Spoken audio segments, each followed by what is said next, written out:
You found it. Your home for the best content on your favorite team, the Fighting Tigers of LSU. Do us a favor, subscribe to the channel, leave your comments below, and be sure to smash that like button.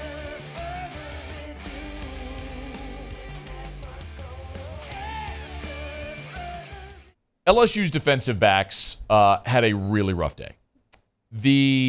And I think that's probably to be expected. A couple of reasons. You're turning over your whole secondary. You lose Jark Bernard-Converse, Mekhi Gardner, Cody Dickerson, a.k.a. Colby Richardson. I have to clarify because there's still some people who are going to be like, oh, you said it wrong. Joe Fouche's gone. I mean, you lost guys to transfer. I mean, you've got 4 transfer cornerbacks in. Andre Sam, a transfer safety who was a late add, who was running with the ones today. You brought in some freshmen who you're excited about. You got the redshirt guys to see. You guys like Jordan Allen, see if they maybe take a step this year. Javian Toviano, they like him a lot. But I'll tell you what, they have an unenviable task because LSU's receivers might be the deepest position on the team right now. They are, and today when we got to watch the corners and the receivers do one-on-one drills, I don't know that there was a single time where a defensive back made a play. That's not hyperbole. I think the only time where a ball wasn't caught was maybe on an errant pass. And when I tell you the receivers weren't just winning, it was almost not competitive. And it wasn't just like Kyron Lacey's great and Malik Neighbors is an All-American and Brian Thomas is a big dude that's a junior. Like, they couldn't guard Chris Hilton. They couldn't guard Aaron Anderson. We saw Kai Preon. We saw Shelton Sampson. Maybe the play of the day, and I'm not just saying this because he's a Catholic High guy, but in the one-on-one drills, Shelton Sampson ran a go route down the left sideline being covered by Denver Harris, and Shelton Sampson dusted Denver Harris by like 5 yards. It was everybody. The tight ends, all of them. So all that to say, and everybody noticed it. Like, if you were standing there at practice when they did that drill, it was impossible to mistake what you saw. So Brian Kelly was asked about it, about the one-on-one drills and what the focus is there for the cornerbacks.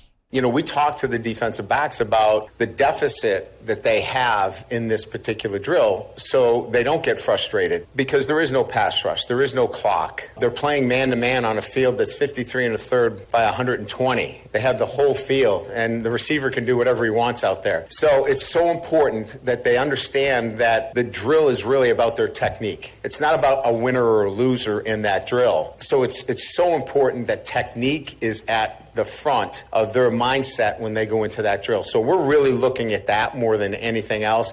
I went back, and it's great to hear. And I believe him. Why wouldn't you? But it's also unmistakable what you saw. They did a drill in last year's camp. I'm sure we'll get to see him do it again. It's the same drill. It's receivers and cornerbacks one-on-one, but they did it inside the 10-yard line. And the reason that's important is because of what Brian Kelly just said. It shrinks the field. You don't have a 100-yard long field and 53 yards wide. It's all compressed. So it is more about quick twitch, athleticism. Can you get a PBU? And a year ago, that was a more competitive drill. And the secondary had really good days. And that was one of those drills I remember watching thinking, man, this unit might be pretty good. And remember, going into last year, we were talking about having Kayshon Boutte back and Malik Neighbors and Brian Thomas and Chris Hilton and you had Jeray Jenkins. I mean, you had dudes last year at receiver that you knew were going to be awesome. And it was more split. So I'll look forward to seeing that. Again, I'm not overreacting to one day. I'm just telling you on this day, and not just in that drill, but when we went outside and got to watch them 7-on-7s, where you didn't have a pass rush, but you had linebackers in the middle of the field, like you had tight ends, like it was different. The offense still dominated. I'm talking all three offenses. It didn't matter if it was Jaden with the ones or Garrett with the twos or Ricky Collins with the threes. They all dominated. One more. I got a little bit of time. One more. Can we play number 5, please? Because we talk a lot about tight ends because Brian Kelly is he's he recruits and develops tight ends. And Mason Taylor had a great year last year, and they have three freshman tight ends behind Mason Taylor. And we saw them all today. Mac Markway, who is the most physically versatile guy, meaning he is 6'4", 250, and he is built out of granite. He is thick, but he's athletic enough to go catch the ball as well. Kamarian Pimpton is 6'6", and he's got pterodactyl arms. Like, he is just, you could see why his catch radius is going to be so big, because he's just a mismatch, but he's also thinner.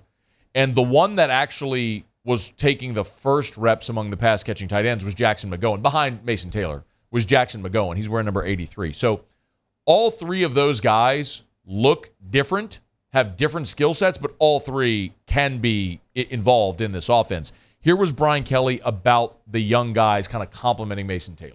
Pimpton out there, he's a big body guy that has soft hands, was my first, glimpse at him out there. And, he's certainly, if you watch tempo, he had a hard time getting lined up. But that's on us. We got to figure out how to get him lined up, maybe just put him in one position and go, because he certainly has the tools. And that's kind of what we thought. And he's much bigger. He's up to about 245 pounds already. When he got onto campus, he was, I think, 222. So he's done a great job of taking care of himself and doing the right things in nutrition. And Markway's moving much better. He's leaned up, much more agile, because he's a big body guy that can help us. We've really built the depth there at the tight end position that we needed around Taylor. So I think it's going to be a good group. They have depth.